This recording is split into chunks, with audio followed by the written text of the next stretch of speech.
Maşallah.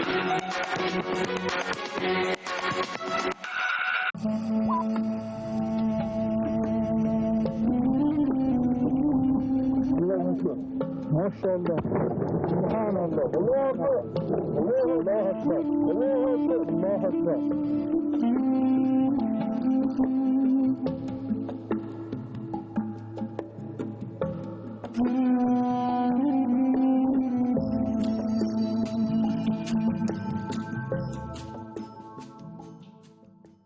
Le 1er mars 2001, le régime islamiste des talibans entame la destruction de toutes les statues d'Afghanistan, parmi elles des chefs-d'œuvre du bouddhisme, les 2 plus grands Bouddhas du monde, classés au patrimoine mondial de l'humanité.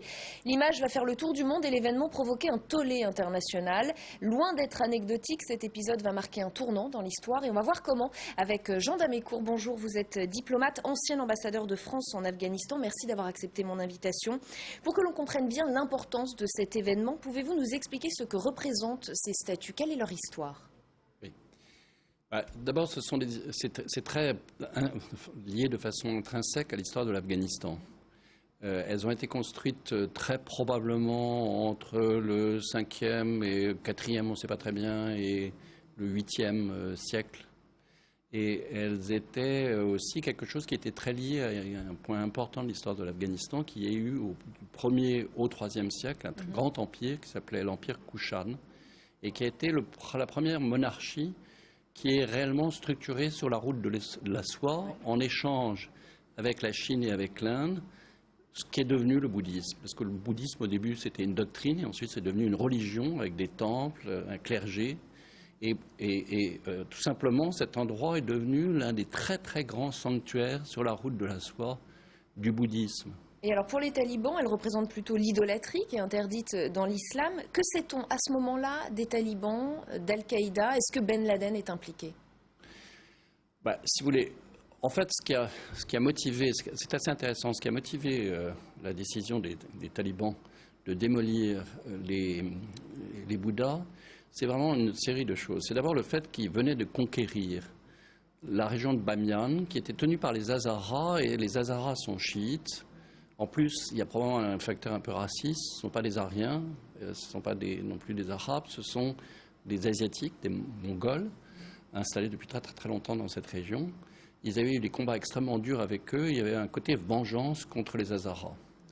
Le deuxième point qui est important aussi, c'était que c'était à un moment où des sanctions venaient d'être prises en janvier par le Conseil national de sécurité des Nations Unies contre l'Afghanistan, qui en fait gelait tous les avoirs financiers de l'Afghanistan, du régime taliban, donc à l'étranger, et qui interdisait l'importation d'armes en Afghanistan. Et donc c'était un gêne terrible. Alors à ce moment, ils se sont décidés à faire quelque chose de très spectaculaire. Et c'est une opération qui a été menée de façon lourde. Ils ont d'abord commencé à essayer de tirer aux tanks et aux canons anti-aériens contre les Bouddhas. Ils ne sont pas arrivés à grand-chose. Ce n'était pas la première fois dans l'histoire qu'on essayait de les démolir. Plusieurs fois dans l'histoire, des monarques ou des conquérants musulmans avaient essayé de démolir ces symboles d'une religion qui n'était pas la leur. Et surtout, le fait que ce soit une représentation humaine était contraire à l'islam. Il n'était pas arrivé. Celui qui avait quand même réussi, c'était Abdul Rahman, qui était à la fin du 19e, un grand roi afghan, et qui, entre autres, a conquis ce qu'il appelle le Nouristan, le pays des kafirs, des incroyants, et aussi s'est attaqué à Bamiyan. Et là, il a réussi à défigurer, c'est-à-dire enlever la face de ces grands Bouddhas. Donc ces grands Bouddhas n'avaient déjà plus de face. Et de façon symbolique, ils ont décidé, n'arrivant pas à le démolir, à le miner et à organiser une cérémonie à laquelle est venu participer le grand chef des talibans, qui était le Mullah Omar, accompagné quand même d'Oussama bin Laden et très probablement de la plupart des gens qui l'entouraient. Est-ce que cet événement fait partie, j'allais dire, des signes annonciateurs de l'assassinat de Massoud et des attentats du 11 septembre? Est-ce qu'on peut faire un lien entre ces 3 événements? Je crois que oui, parce que, si vous voulez, c'est le signe en fait d'une radicalisation très forte de l'influence du djihad international, des djihadistes, c'est-à-dire d'Al-Qaïda, c'est-à-dire d'Oussama Bin Laden sur le régime taliban. C'était une chose qui n'était pas connue et tout d'un coup c'est apparu en plein jour. On ne l'a pas très bien décrypté à l'époque, mais c'était quand même clairement ça. Et ça a annoncé la suite. Et la suite, ça a été, comme vous le savez, l'assassinat d'abord de Massoud, qui était réellement le seul résistant des forces du Nord, de l'Alliance du Nord, qui depuis toujours s'était opposé aux talibans et qu'ils ont réussi à assassiner. Ils ont mis plus longtemps qu'ils le souhaitaient pour l'assassiner, parce que leur idée, c'était de l'assassiner un mois avant l'affaire des Tours, et donc d'occuper le Panjshir et toute cette région du Nord, définitivement. Une fois qu'ils avaient le contrôle du pays, faire sauter les Tours.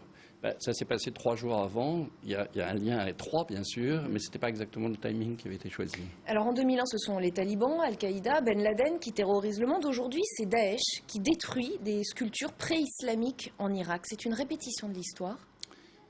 Je crois que oui, malheureusement.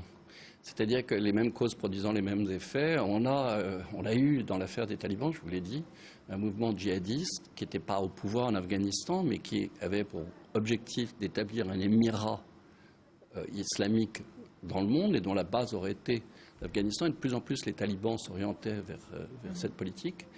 Et là, avec Daesh, on a des gens qui prétendent établir un émirat islamique en Syrie et en Irak, qui défie ouvertement l'ensemble de la communauté internationale, mais surtout les pays musulmans, et notamment l'Arabie saoudite.